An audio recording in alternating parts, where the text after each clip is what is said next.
Last night was an anniversary. It was, in fact, the 2,527th anniversary of the fall of Babylon. Now,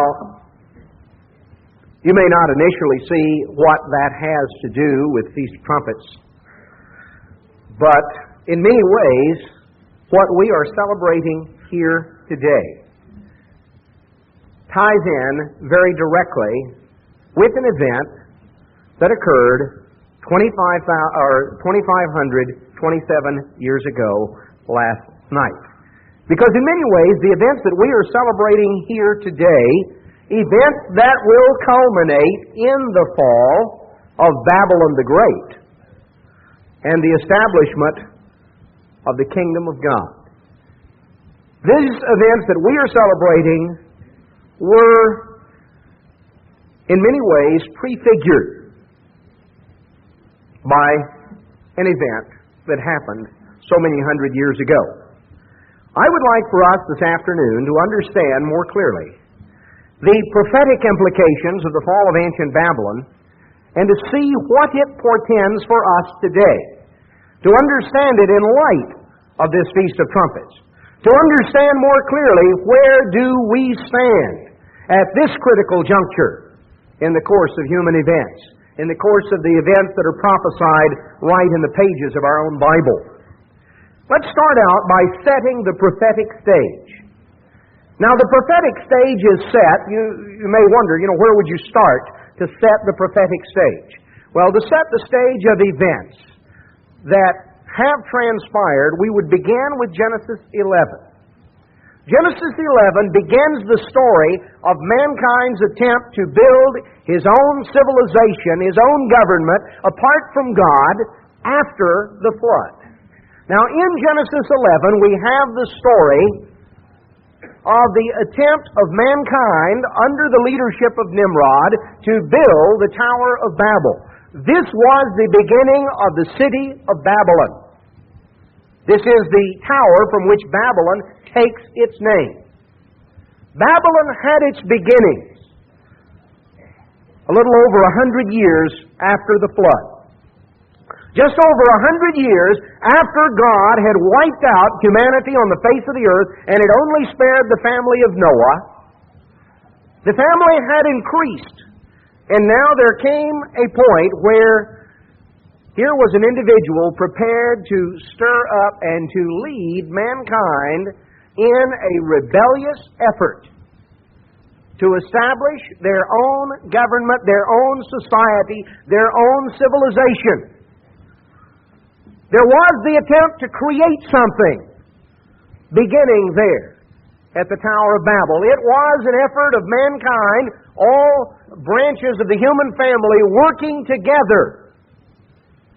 But the problem is, when everybody works together, apart from the direction and the leading and the inspiration of God and His Spirit and His laws, the results are catastrophic.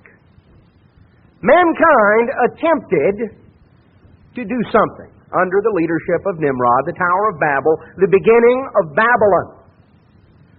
It was cut short because God intervened. God stepped in and said, now this they began to do, and nothing will be restrained from them. Let us go down and confuse their languages, confound their tongues.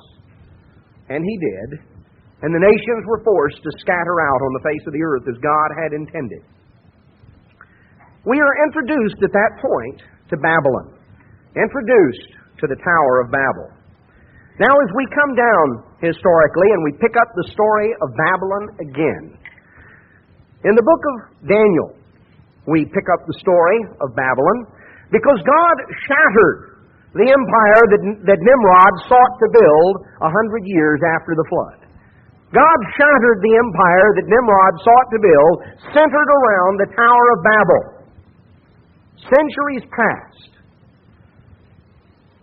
A civilization continued to grow up and to thrive there in the plains of Shinar, the area of ancient Babylonia, the area centered around ancient Babylon. And as we pick up the story in the book of Daniel, we find that there was an empire centered around ancient Babylon that began to come together, that became the first of 4 world-ruling empires. We have defined for us in Daniel chapter 2, we have the story of a great image that Nebuchadnezzar saw. He had a dream, a very troubling dream. In this dream, he saw a great image, but it was an unusual image because the head was of gold, the shoulders and the chest were of silver, the thighs were of brass, and the legs were of iron, and the feet were of iron and clay. Now, this is an unusual mixture. Normally, when you see a statue, when you see a great statue or a great image, whatever it's made of, the whole thing is made of the same thing.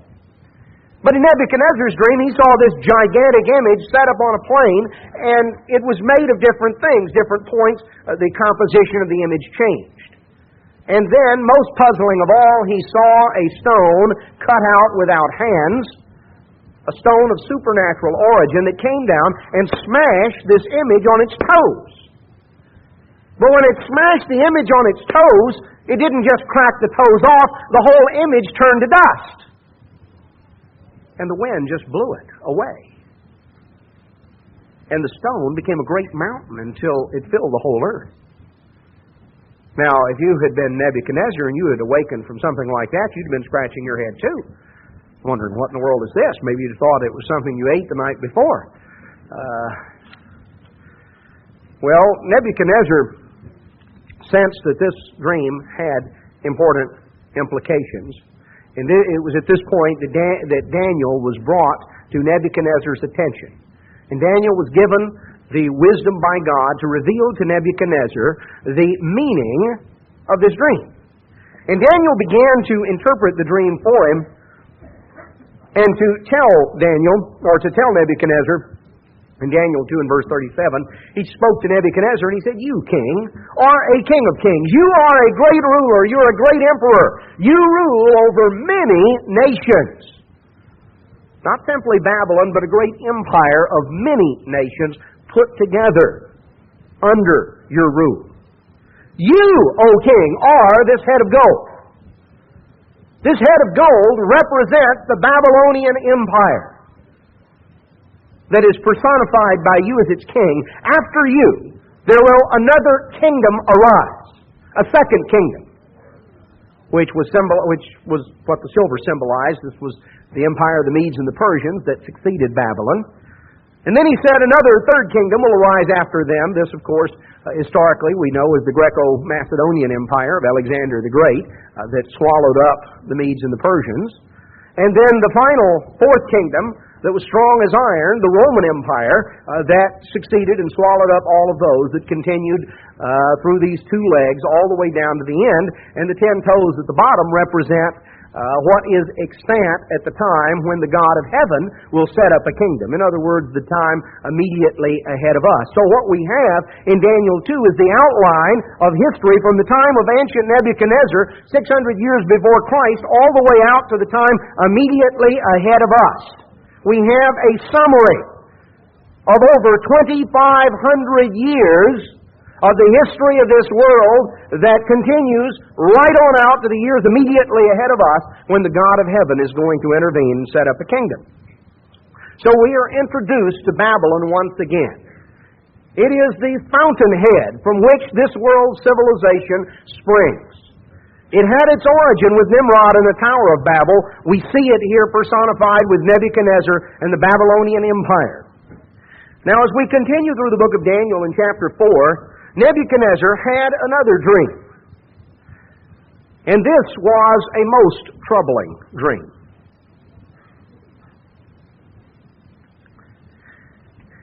He said in Daniel chapter 4 and verse 4, Nebuchadnezzar says, "I, Nebuchadnezzar, was at rest in my house and flourishing in my palace, and I saw a dream which made me afraid, and the thoughts upon my bed and the visions of my head troubled me." He saw something that concerned him very much. Now, what he saw, as he begins to explain in verse 10 of Daniel 4, was he saw a great tree in the midst of the earth. And it was a very impressive tree. It was tall, it was high, it had many branches, and in the branches various birds and animals had their nests and were under it.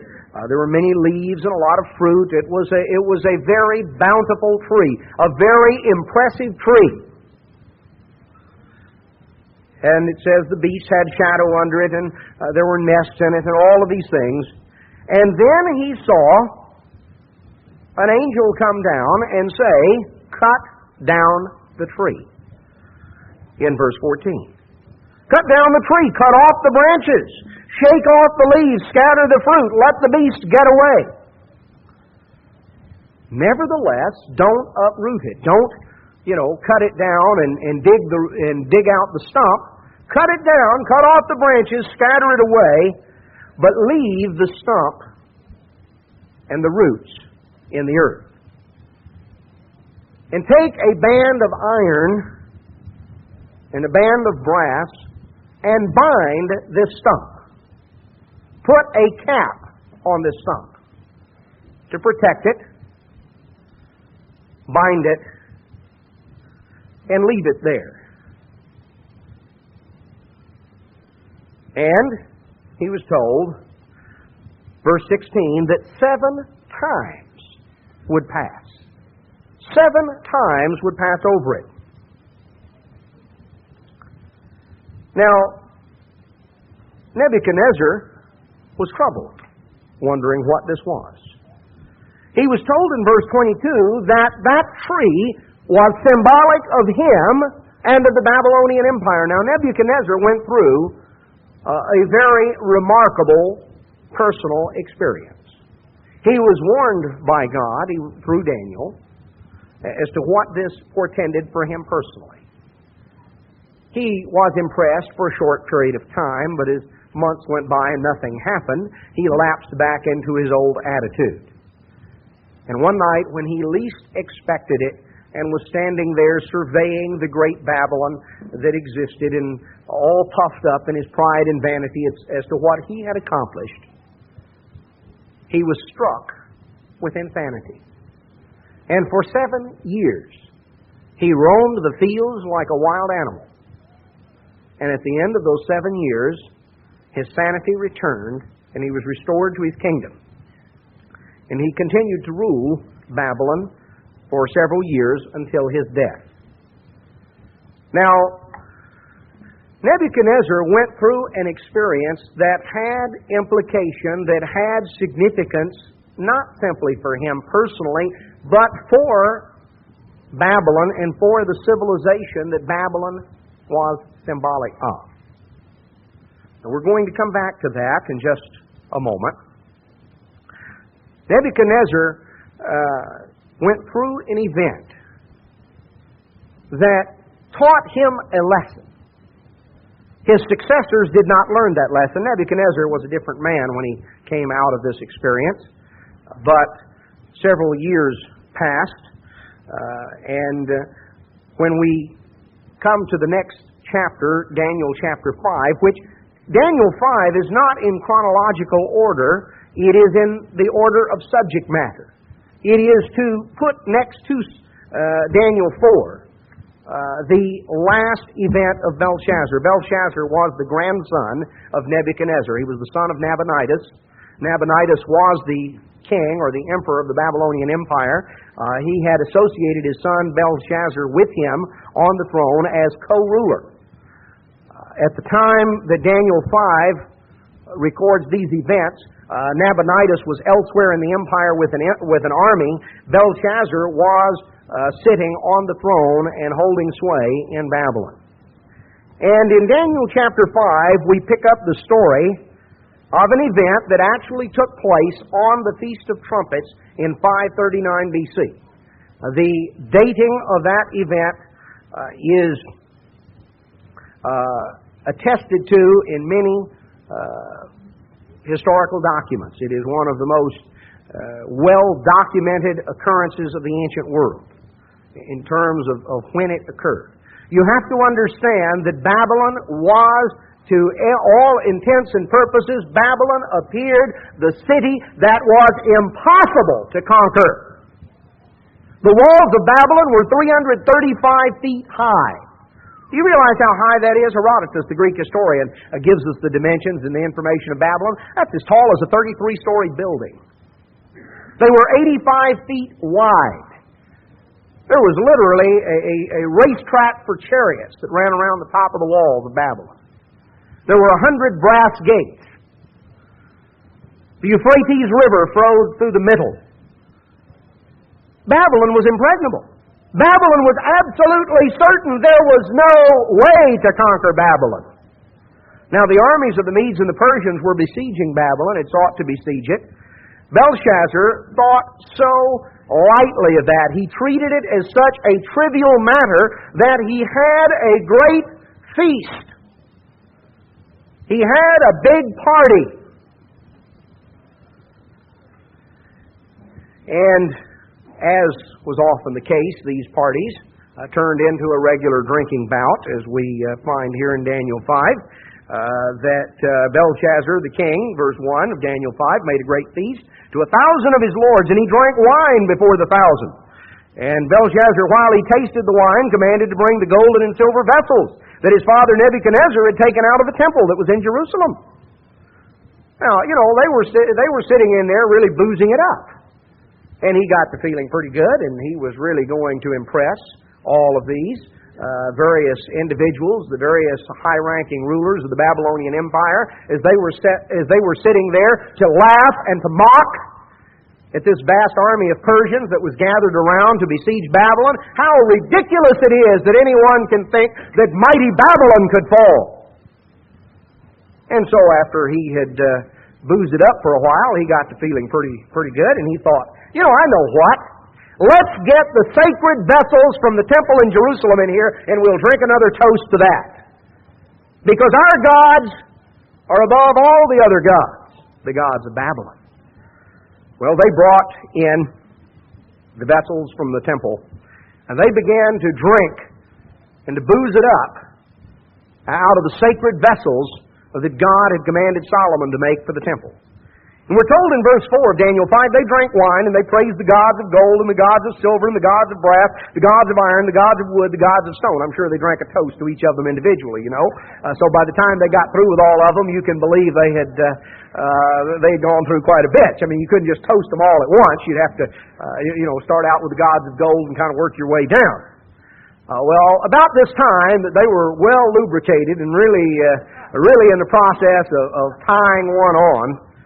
They got sobered up. I mean, if you want the absolute world's record for how quickly somebody can be sobered up, read the next verse. Because they were sitting there just really enjoying the party, and about that time, the fingers of a man's hand appeared out of nowhere. And it wrote over against the candlestick upon the plaster of the wall of the king's palace. Here was this hand that just appeared out of nowhere, and it began to write in great letters on the wall. And in verse 6 we're told the king's countenance was changed. And his thoughts troubled him so that the joints of his loins were loosed. Now, if you look that up, you find that is a rather poetic description of an accident that the king suffered about that time. He had a rather unfortunate accident that's what it means when it says the joints of his loins were loosed. I mean, you talk about scared. He was, I don't know about scared straight, but he was scared sober, or at least about as sober as he could get, as drunk as he was. The joints of his loins were loosed and his knees smote one against another.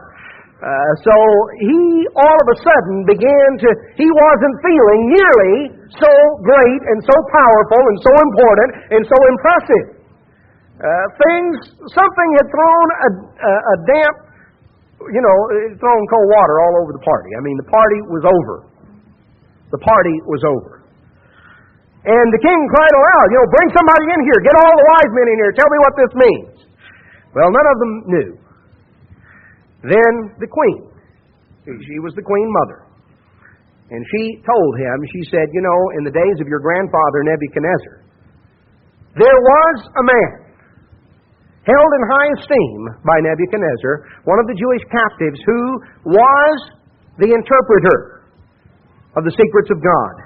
If you bring him in here, he will undoubtedly be able to tell you what this means. Well, Daniel came in, Daniel was brought in, and he read the writing. And the writing was Mene, Tekel, Upharsin.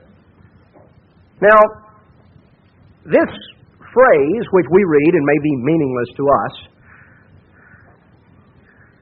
was a reference. The words themselves were not unknown words. It is a reference, it is a form of the term mina, shekel, and peres. These were weights. These were units of measurement. The shekel was a standard unit of measurement. There were 50 minas to 1 shekel.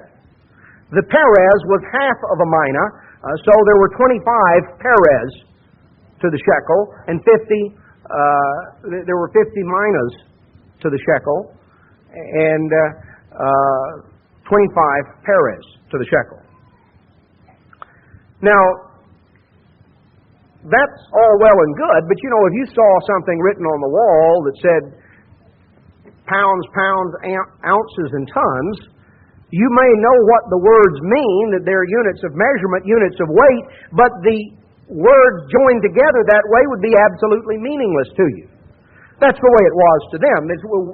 The words were not some nonsense words. They were words that were known in the Hebrew, the Aramaic, the Babylonian language. They were units of measurement with which these people were familiar. But it made no sense just these words appearing there. What was the significance? Well, Daniel told him, he said, Mene or mina. This is a weight, and that is a number. God has numbered your kingdom and finished it. The shekel symbolizes the fact that you are weighed in the balances and are found wanting, and the peres shows that your kingdom is divided and will be given to the Medes and the Persians. In verse 30, and that night was Belshazzar, the king of the Chaldeans, slain. That night. Because you see, what he thought was impossible occurred. Cyrus the great of Persia had directed that the Persian troops would dig a canal to divert the Euphrates River. And they did. And that night, as the party grew on, they burst the dike and they began to drain off the flow of the Euphrates as it was going through Babylon, and the height of the river went down until finally they were able to put the army in the riverbed, march it under the great iron gates of Babylon, and emerge on the other side. And Babylon fell in one night. One night. Belshazzar was slaughtered. Now let's look a little bit. Belshazzar had obviously not learned the lesson that the Most High rules in the affairs of men. This was the lesson that God had impressed upon Nebuchadnezzar. And we have the story in Daniel chapter 4, followed by the events of Daniel chapter 5. These events, there are other events that are recounted in the book of Daniel that chronologically come in between these two events. But these chapters are back to back because they tell a continuing story. You see, what happened to Nebuchadnezzar was symbolic for Babylon. Nebuchadnezzar was cut off. He symbolized, or the tree symbolized him. In reality, it symbolized the Babylonian Empire, and it was cut off. It was cut off, and it was banded by bands of iron and brass.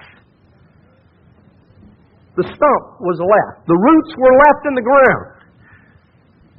The tree was cut down. How long was the tree left just stumps and roots in the ground? Dry stump and roots. It said 7 times must pass over it. Now, what is a time in a prophetic sense?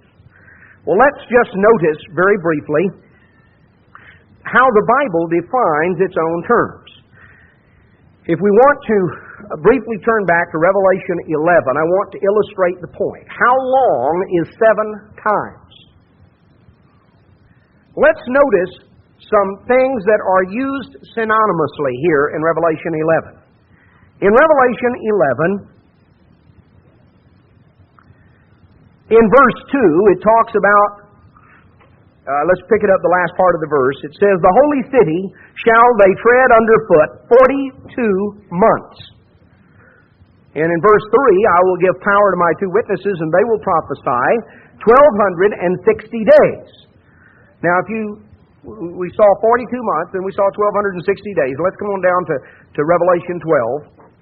Revelation chapter 12 and verse 6. It says, the woman, speaking of the church, fled into the wilderness where she has a place prepared of God, that they should feed her 1,260 days. On down a little further, in verse 14 it says, to the woman were given 2 wings of a great eagle, that she might fly into the wilderness into her place, where she is nourished for a time, times, and half a time. Now, let's notice here, we have several terms, and they're used interchangeably. 42 months is how long? Well, it's 3.5 years. 36 months is 3 years, 6 more months makes 42. So, 3 years and 6 months, 3.5 years is 42 months. Now, 1,260 days is 42 30-day months. You can just multiply it out if you don't trust my math. But feel free, go ahead, check me out. But 42 30-day months is 1,260 days. So, 1,260 days, 42 months, 3.5 years, times, and half a time is a prophetic term to refer to 3.5 years. 1,260 days, 42 months. All right, when we read in Daniel 4 that 7 times would pass over this tree with the stump remaining, banded with iron, the roots in the ground, but the tree cut down, that 7 times would pass over it. 7 is twice as much as 3.5, right? Everybody follows my math, okay. 7 is twice that much. So if time times and a half a time is 3.5 years, if that's 1,260 days, then 7 times is how many days?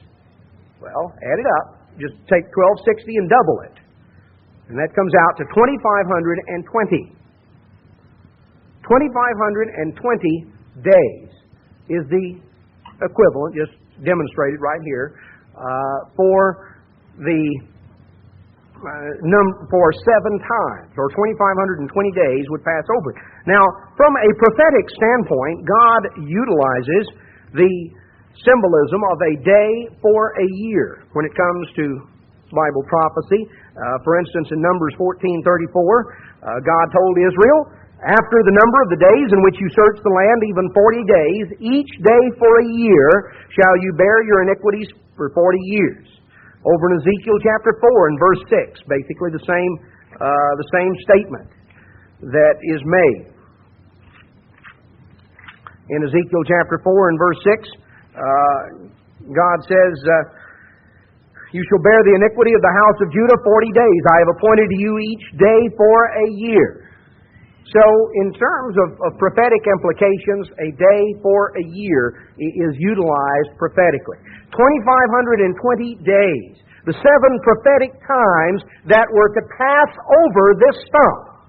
From the time the tree was cut down, and the stump was banded with iron and brass, 7 times, 2,520 prophetic days, or 2,520 years, was to pass over this stump that was banded with iron. All right? Now let's look a little further. We saw the handwriting on the wall, the meaning, tekel, upharsin. Let's look a little further at that. We see that the significance is they are numbers that are weights which are to be divided. The meaning of the word peres is divide, the literal meaning. It was a term that meant division or half. It meant a division. Here were numbers that were weights that were to be divided. Now, the shekel was the basic unit. And there were 50 minas to the shekel, and there were 25 peres to the shekel. Now, let's add up here. Mina, the first one, that's 50. We want to find out how many shekels we have here. If you add up, you have 50 minas, and then you have another mina. So you got 50 more, that's 100. And then the shekel, of course, is 1 shekel, that's 1. And then you have 25 peres. So you have 50, 50, 1, and 25, or 126. Now, what is that? Well, just hold on. Let's go back to Leviticus chapter 27. And let's notice something right here. In Leviticus 27 and verse 25, it says, all your estimation shall be according to the shekel of the sanctuary. 20 gerahs shall be the shekel. Now, a smaller unit than the shekel was the gerah. The shekel was the basic unit. The mina was worth 50 of them, and the perez was worth half that many. It was worth 25. So there were 126 shekels represented here, if you took these numbers that were weights. But if you divide them down to the smallest unit, we're told in Leviticus 27:25 that the estimations are to be made according to the shekel of the sanctuary. There are 20 gerahs to the shekel. So if we have 126 shekels, how many gerahs would that be? We just multiply your 126 times 20. You multiply that out. You might check me out here. Just go ahead and multiply it out. Do you notice something? You notice what you come up to? You come up to 2,520. Now, Nebuchadnezzar had a dream, and the 7 prophetic times, or the 2,520 prophetic days, 2,520 years, was to pass over this tree after it was cut down. The stump was left banded with iron and brass. Now we come to the time when Babylon was going to fall. We come to the night of the fall of Babylon. The Feast of Trumpets, 539 BC. The handwriting on the wall. Because the kingdom had not learned the lesson that the king had learned. And so it fell. It was weighed in the balances, found wanting. Its days were numbered, and it was divided to the Medes and the Persians. It fell. Babylon fell. Well, prophetically, there were 2,520 years that had to pass. Now, if you want to do a little more math, if you will start with 539 BC, come forward 2,520 years, you will find that brings you out to the Feast of Trumpets, 1982. That was exactly 2,520 years later. It was exactly 2,520 years. If you calculate it out and you come out one off from that, you have to add in the 1 year, because there is no such thing as a year zero. The year 1 BC was followed by the year 1 AD. There was no such thing as a year zero. So that you can't. You're one off from just using regular math if you go through and calculate that up. The Feast of Trumpets, 1982, is the date you come out to. Now, what is the significance of the Feast of Trumpets, 1982? That was 7 years ago. That was exactly 7 years ago. We are 7 years down the road from the time that those 7 prophetic times were up. Now, when the 7 times were up, the bands of iron and brass were clipped. The bands of iron and brass that bound the stump. Notice what Job has to tell us in the book of Job, chapter 14.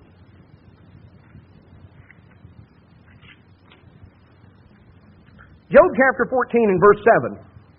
It says, "There is hope of a tree, if it be cut down, that it will sprout again, and that the tender branches thereof will not cease. Though the root thereof wax old in the earth, and the stalk thereof die in the ground, yet through the scent of water it will bud, and bring forth boughs like a plant." The tree was cut down, the roots were left in the ground, they waxed old. The stump was bound with bands of iron and brass. 7 times, 2,520 years passed over that from the time that Babylon was cut down until those bands were clipped. And what happens when the band is clipped? Well, as Job expresses it, through the scent of water it'll bud, and it'll bring forth boughs like a plant. the tree begins to grow again. The tree that is Babylon, because the final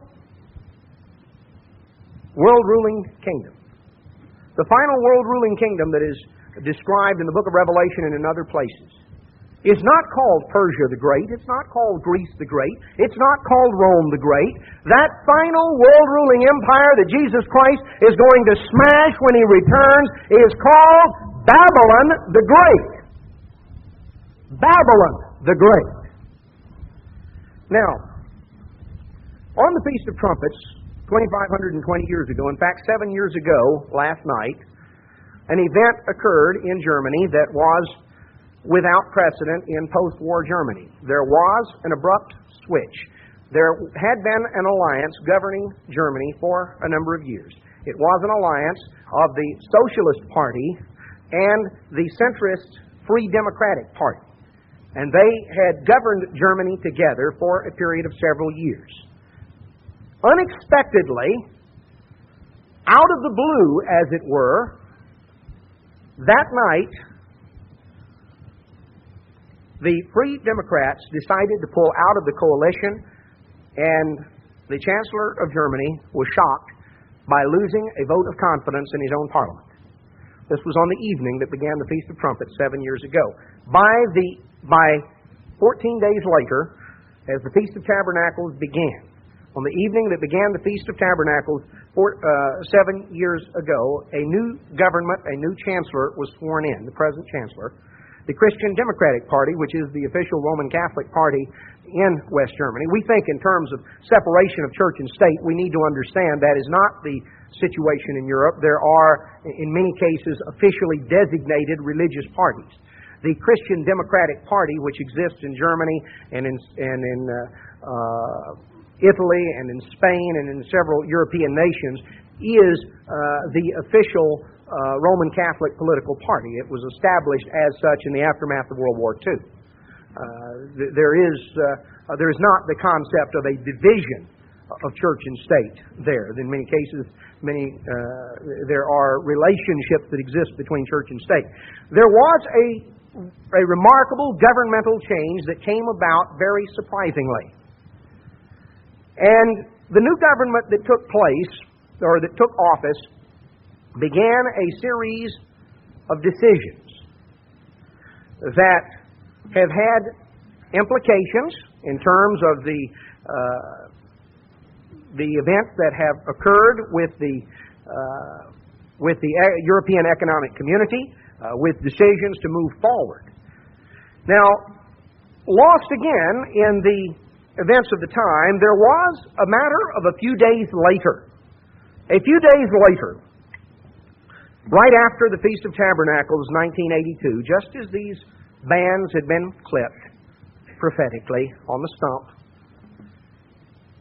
Pope John Paul traveled to Spain. And he spent 10 days in Spain, traveling through Spain and speaking and conducting mass meetings. And on the 10th day of his trip to Spain, he made a speech on the unity of Europe.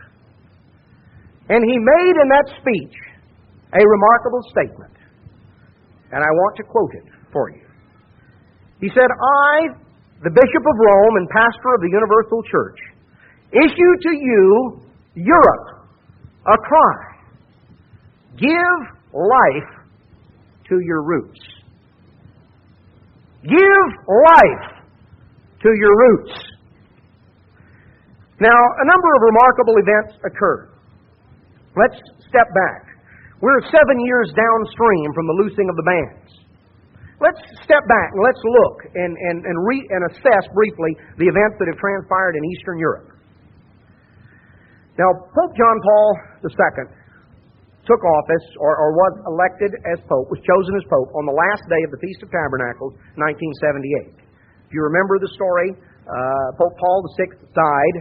He was succeeded by an Italian prelate who took the name John Paul I. This man held office for just over 1 month.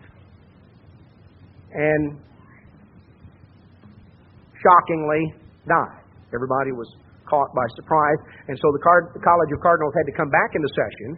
And on the last day of the Feast of Tabernacles, 1978, for the first time in 455 years, a non-Italian was elected as Pope. Pope John Paul II. Now, a few months later, on the Pentecost weekend of 1979, he made a trip back to Poland. Not only was he a non-Italian pope, he was a pope from behind the Iron Curtain. You have to understand that in the aftermath of World War II, when the Russian boot was planted on the nations of Eastern Europe, and the attempt was made to wipe out religion, there was a disheartenment and a disillusionment that settled. There were attempts to revolt. There were attempts to revolt. Poland made its attempt. Hungary made its attempt in 1956. Czechoslovakia made its attempt in 1968. Russian tanks each time rolled in, put a stop to that foolishness in a matter of a few days. You see, it took Stalin 3.5 years from the close of World War II, the fall of 1945. It took him 3.5 years to the spring of 1949 to consolidate his hold on Eastern Europe. And by the spring of 1949, the Iron Curtain, as it was called, had rung down on Eastern Europe. All of the nations of Eastern Europe by that time had communist governments. So there was a 3.5-year period from the close of World War II until Stalin was able to completely impose a communist government on all the nations that were east of the line where his troops had stopped in 1945. In the defeat of Hitler's Reich. So in 1949, the Iron Curtain came down on Eastern Europe. The attempt to impose Russian domination, Soviet communist domination, to wipe out the impact of religion. There was a disheartenment and a disillusionment that had spread that it is useless to resist. God has abandoned us. This was the attitude. You have to understand that to realize how exciting it was to the peoples behind the Iron Curtain when a Polish pope was chosen. Something that was remarkable, something that no one expected. Well, a few months later, on the Pentecost weekend of 1979, he returned to Poland.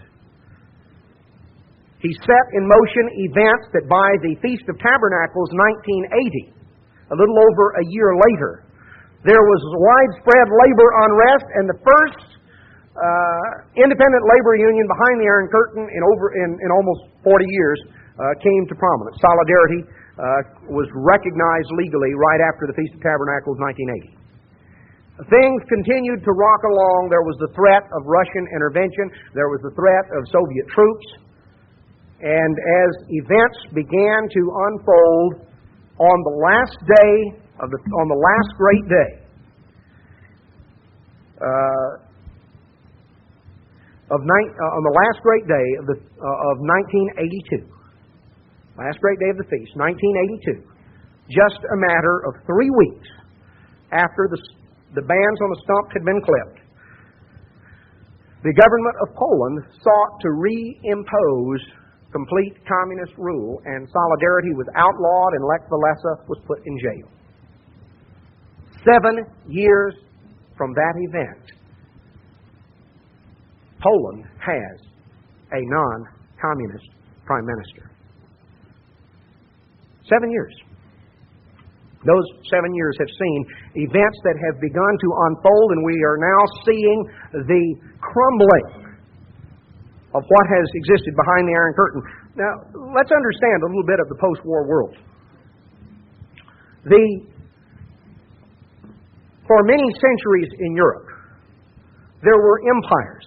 The world was dominated by empires that ruled over many nations, many languages, many tongues. This was the common story. Beginning with the events of the French Revolution and the Napoleonic period at the end of the 18th century, beginning of the 19th century, the influence of nationalism began to spread. First to Europe and out to the world. At the beginning of World War I, there were 3 great multinational empires that ruled over many different nationalities and language groups in Europe. The Ottoman Empire ruled from Turkey, that ruled over many different, a large grouping of the Middle East and the Balkan parts of Europe.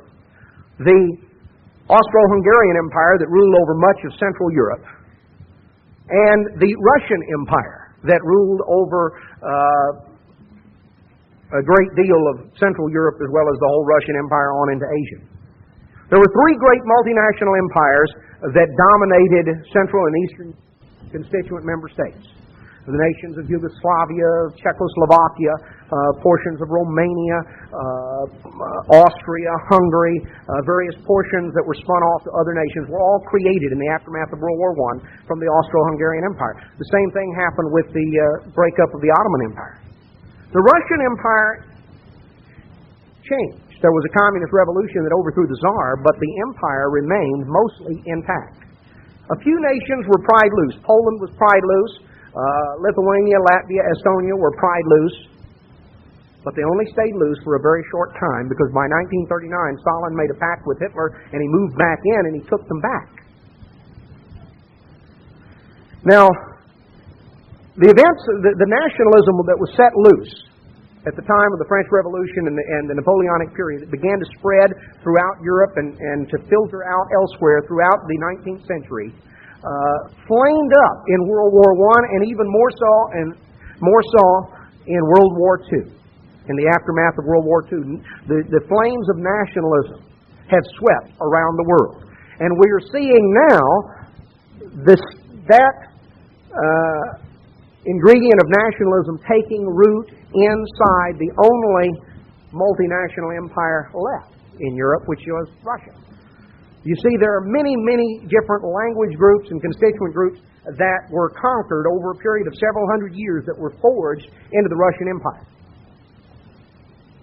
And these people have never looked upon themselves as Russians. They were subjects of the Russian Empire, first of the Tsar and later of the Communists. But now that the flames of nationalism have been fanned, and we have come to the end of 40 years, we have come to the end of a period of trial and testing. 40 is used in the Bible, significant of trial and testing. After the establishment of the post-war world, we are now seeing a destabilization take place in Eastern Europe. Now let's go on. Let's understand. We look at Babylon the Great. Now, we saw the image in Daniel chapter 2. We saw the head of gold, the shoulders of silver, the thighs of brass. Babylon, Persia, Greece. We came down to Rome. The Roman Empire, symbolized by two legs of iron that culminated in 10 toes. Now understand something remarkable about the Roman Empire. The Roman Empire is symbolized by two legs. We have always commented on the fact that is significant because the Roman Empire was split into the Eastern Roman Empire and the Western Roman Empire. If you remember your history, it took place in the 3rd century A.D. under Diocletian, the emperor. He split the empire for administrative purposes. A matter of a few decades later, Emperor Constantine, who was the emperor that made Catholicism the official religion of the Roman Empire, Emperor Constantine made the split final. Rome was made the capital of the Western Empire, and the ancient city of Byzantium, Constantine, being the humble sort that he was, changed its name to Constantinople. You never guess where he came up with a name like that. He changed the name to Constantinople, and that was the capital of the Eastern Roman Empire, because the empire was so vast that it was impossible to administer from one city. Communications and transportation being what they were. So now the empire was officially split into an eastern and a western branch, the two legs. Now when we have followed the story prophetically of the revivals of the Roman Empire, we have only followed the revivals of the western leg. We have only followed in our studies of prophecy the story of the western leg. Now the reason for that is that what is prophetically significant, as we're told in Revelation 13 and Revelation 17, when we see the beast pictured in the various revivals, we see that there were 7 revivals, or pictured as 7 heads there in Revelation 17, on which the woman rode. The Catholic Church only dominated the revivals of the Roman Empire that took place in the West. That we know in history as the Holy Roman Empire, or as it was officially styled during the Middle Ages, the Holy Roman Empire of the German nation. That was its official title. It took in most of Central and Europe, took in Germany, took in Italy, took in a vast portion of Europe. That was the only part that was the successors, though, of the Western branch of the Roman Empire, the revivals that centered on Rome, or the revivals that were dominated from Rome.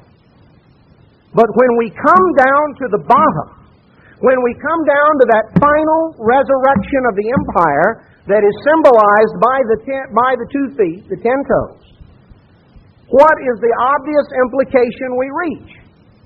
That the final resurrection involves putting the empire back together again.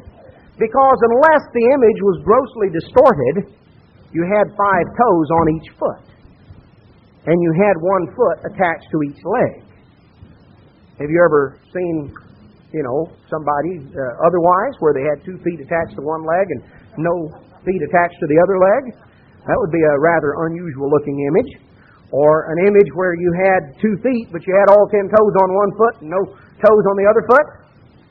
No, the obvious implication is when you get to the bottom and we find that at the end, we have 2 feet, 10 toes, and that final 10 toes symbolizes the final revival of the empire. We have not only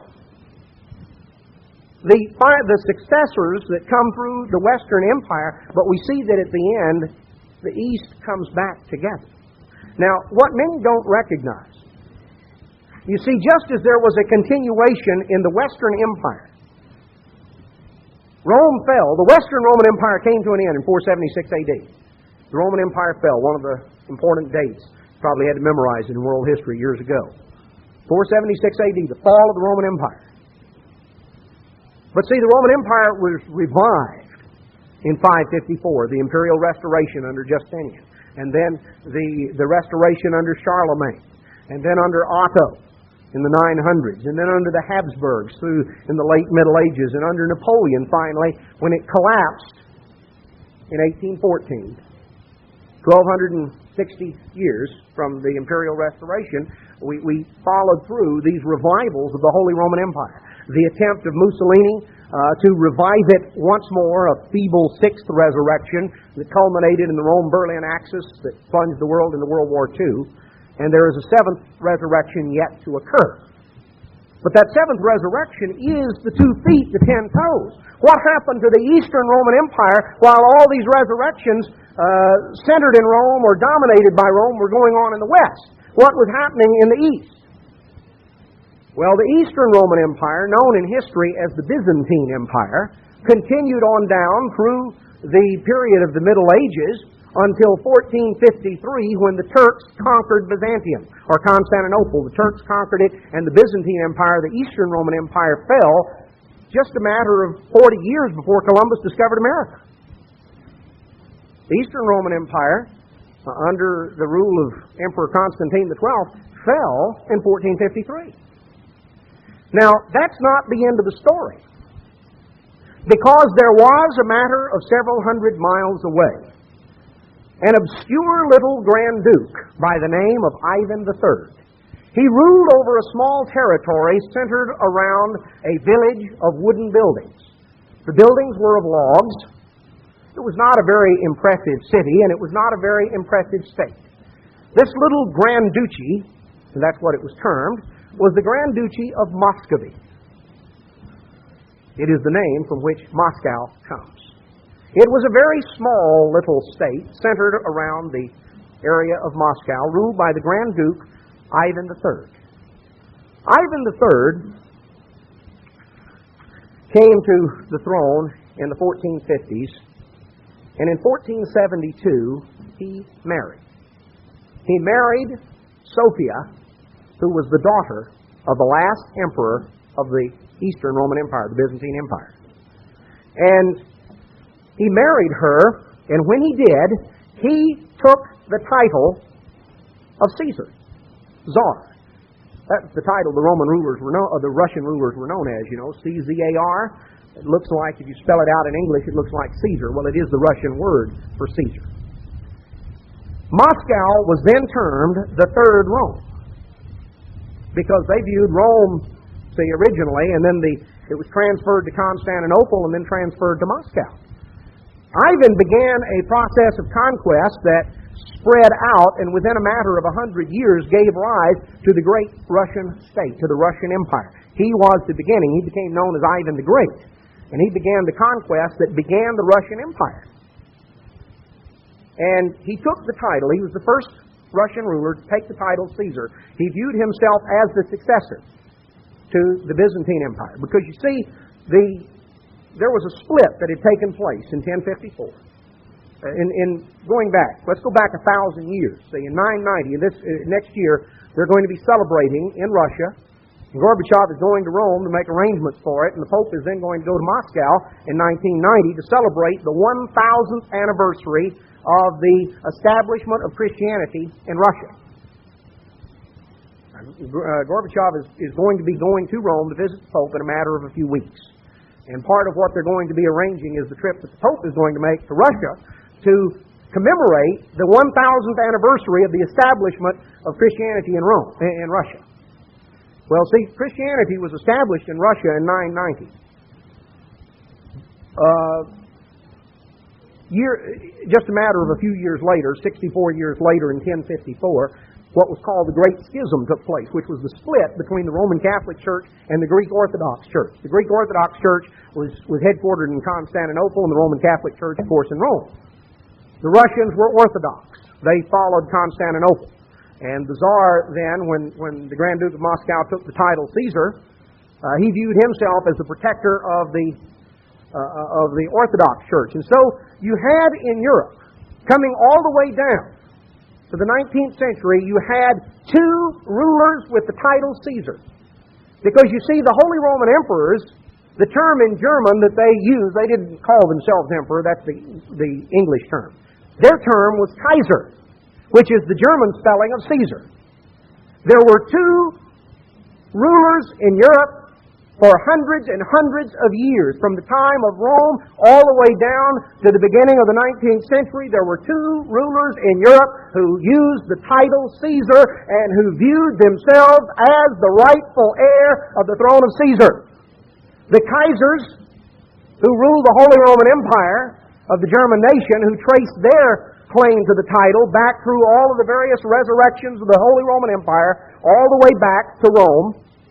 And the Caesars, or the Tsars, who ruled in Moscow, who traced their claim back through Constantinople to the Eastern Empire.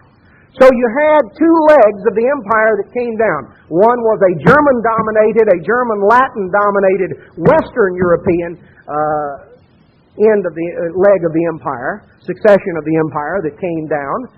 That was Catholic, that is the leg whose history is foretold in prophecy, but there was also an eastern leg, which was the Slavic leg, the successor of Constantinople, the successor of the Eastern Roman Empire, that came down, that was personified by the Russian rulers. So now we come down, and what we find is in the middle. You see, what we term Eastern Europe is not really Eastern Europe, it's Middle Europe, because Europe goes all the way into Russia, all the way to the Ural Mountains. And if you look at a map, a continental map of Europe, the nations we call Eastern Europe, Poland, Hungary, Czechoslovakia, Yugoslavia, all these nations that we talk of as Eastern Europe, that's not the term that they use for themselves. The Germans refer to those nations not as Eastern Europe, but as Mitteleuropa, Middle Europe. Western Europe is the German Latin end, and Eastern Europe is the Russian Slavic end, and Middle Europe is in between. And that is the area that the Russians and the Germans have fought over for hundreds of years. Most of the time, those nations haven't even existed on the map. They've been ruled either by the Germans or by the Russians. That's why it was no new thing when Hitler and Stalin drew a line in 1939 and all the nations of Eastern Europe disappeared from the map. Hitler took part of them and Stalin took part of them. The Germans and the Russians had been doing that for centuries. You just trace it back. Poland existed on the map. Poland existed on the map for 20 years. or 21 years. Poland existed on the map from 1918 to 1939. That was the length of its existence as an independent country, because the Tsar of Russia and the ruler of Germany had divided it up between themselves way back in the 1700s. And that had been the story. So what we're seeing in Eastern Europe is an unfolding. You see, when you come down logically and you have the two legs, and you come to the final 2 feet, and you come to the 10 toes, the obvious implication is you have western toes and eastern toes. You have toes that come out of the western realm, and you have toes that are the remnants or that come out of the eastern realm. Now,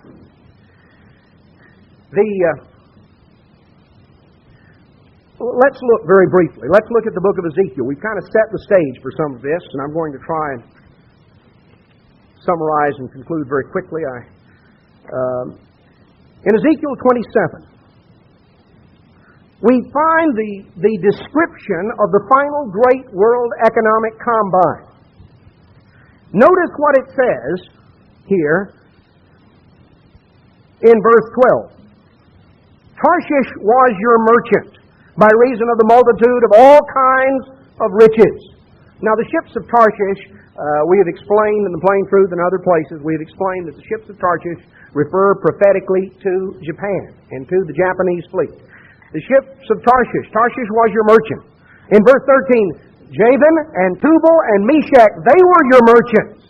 Now Meshach and Tubal is a reference very specifically that refers to Russia. Meshach is the name from which Moscow is derived. Tubal, that refers to the Moscow branch of the Great Russians, and Tubal refers to the Tobolsk branch of the Great Russians, the eastern and western branches of the Great Russian people.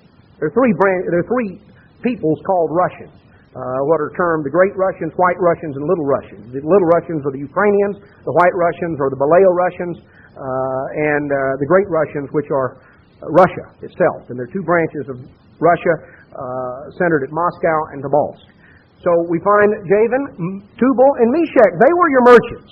In verse 14, they of the house of Togarmah, which refers to the areas of Siberia and East Asia, traded in your fairs. In verse 15, the men of Dedan were your merchants. And we come on down. In verse 17, it refers to the land of Israel, trading there with wheat and honey and oil and various things. It talks about the Middle Eastern nations. It talks about all of these various things in verse 25, the ships of Tarshish. And then it talks about the destruction that is going to come and the wailing in verse 32 for the destruction of the city. What you have in Ezekiel 27, you can read it at your leisure. Go through and read Ezekiel 27 and then go back and read Revelation 18, and you will find that the description John gives in Revelation 18 of the fall of Babylon the Great, many of the expressions are exact quotations that are lifted out of Ezekiel 27. Many of the descriptive phrases of the fall of Babylon the Great. It is a great world economic combine. It is a world economic order that is going to arise in Europe. And what we are seeing in Eastern Europe, the bands have been clipped, and the tree is beginning to sprout and bud, and it is beginning to grow. And it is going to make a great tree to fill all the earth. And it is going to include all kinds of people in. It is going to include the nations that we have viewed as behind the Iron Curtain. It is going to include nations all over the world, a great world economic combine, worldwide. That is the description that is described. And we come to Revelation 18, and it talks about all nations have been made rich. It has seemingly given the world prosperity. But then we find that there is a crisis that occurs. A crisis occurs in the Middle East that threatens the collapse of the worldwide economic order. The United States and Britain are involved in that. There is a renewed altar, a rededicated altar that is set up in Israel, a holy place where sacrifices are to be made. And there is a crisis that is precipitated in the Middle East that draws in the United States and Britain that threatens a collapse of a worldwide economic order.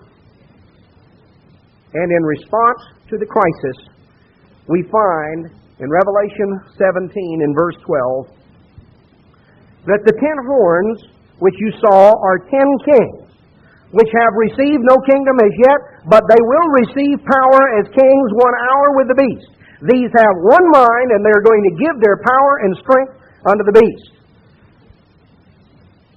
There are going to be 10 nations, 10 rulers in Europe, representing both Eastern and Western Europe, that will collectively combine, that will voluntarily relinquish power to a super leader for the purpose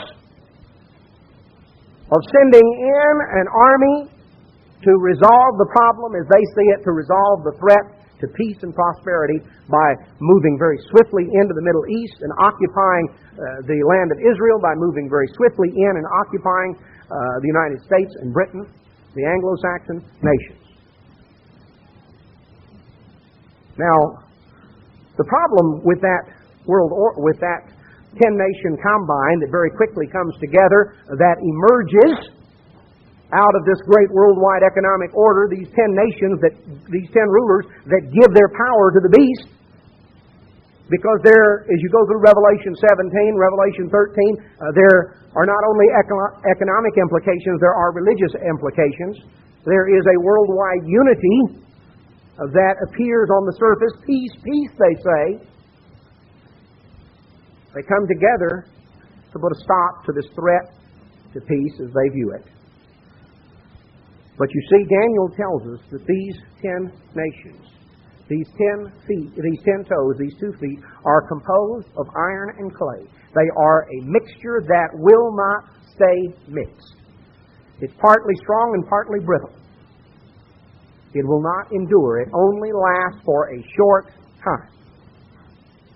Because, you see, there is a disillusionment that comes first with the religious leader that causes these nations to turn on him, and that brings things to a crisis. We had referred this morning in Revelation chapter 9 to what really describes the breakup of this worldwide economic combine.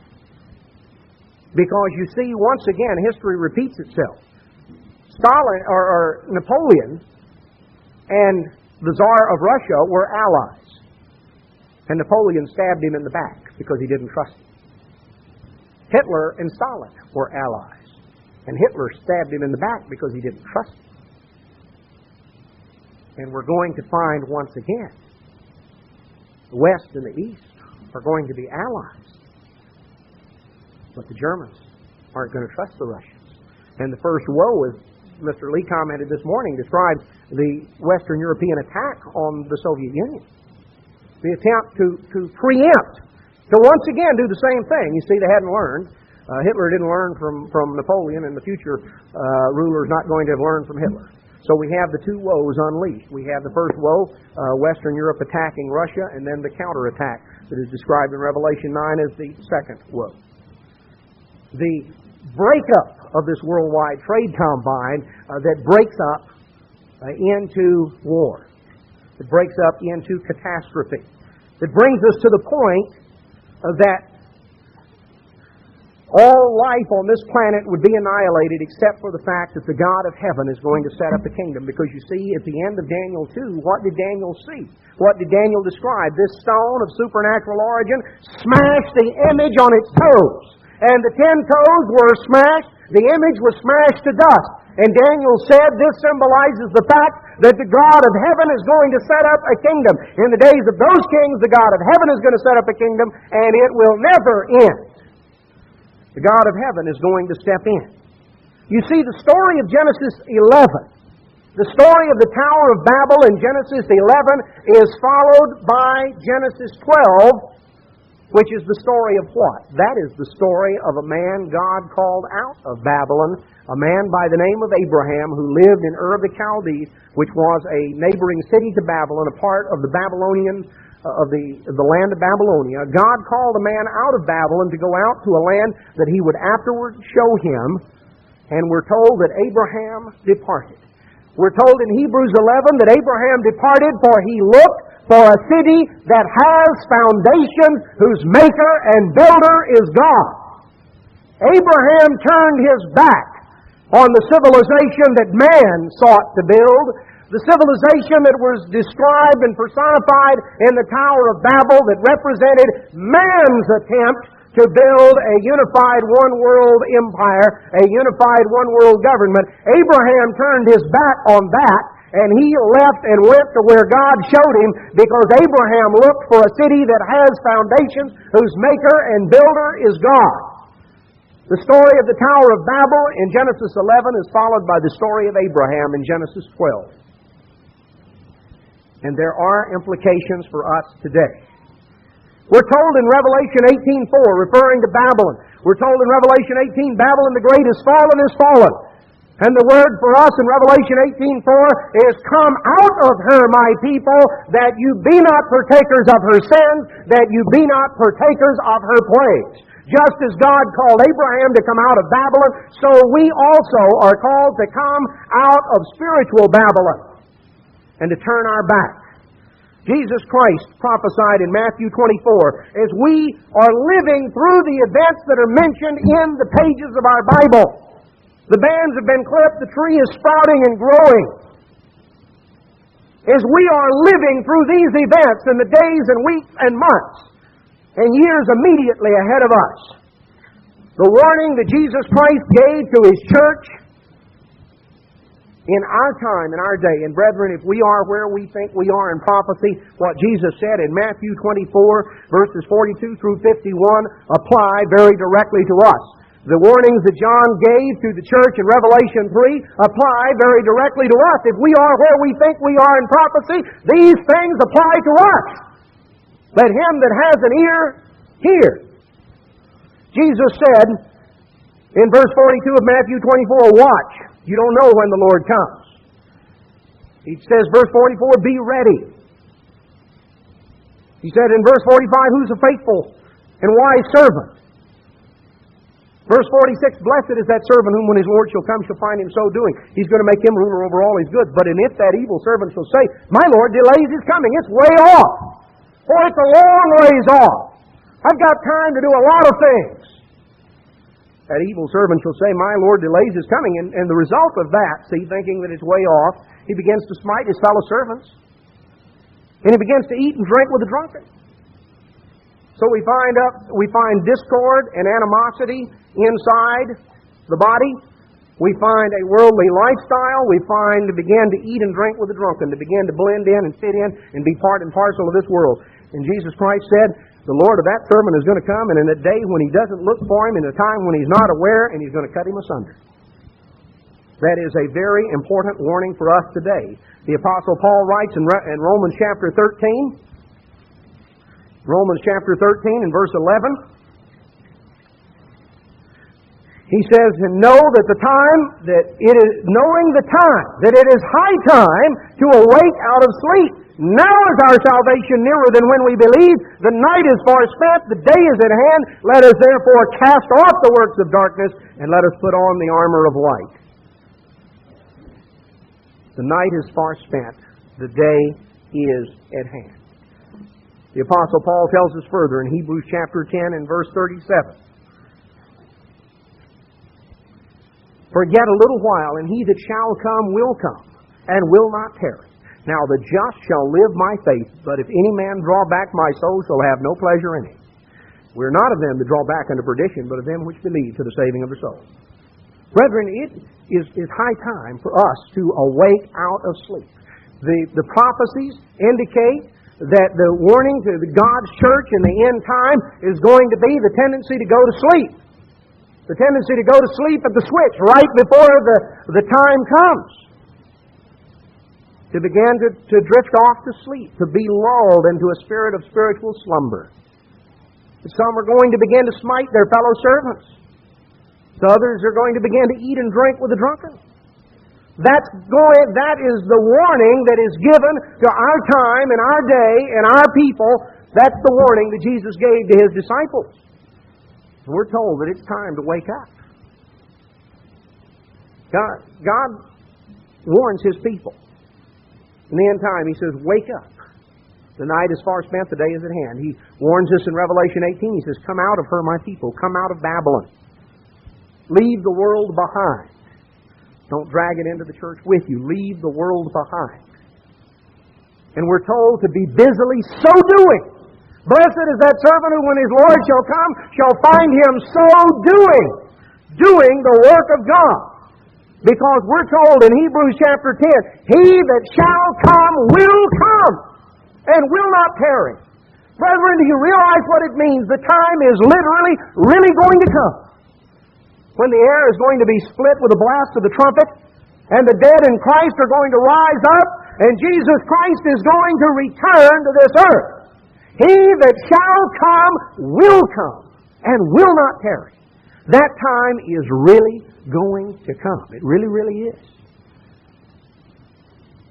It's in the time ahead of us. We are right now living in the times that the prophets foresaw. We can't set some exact time of exactly the day nor the hour. God has reserved those things into His own hand. But He is indeed blind, who cannot look at the outline of what the Scripture says and what we see on the world scene and what we see shaping up.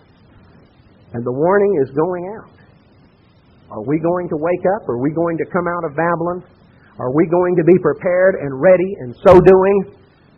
Because He that shall come will come and will not tarry.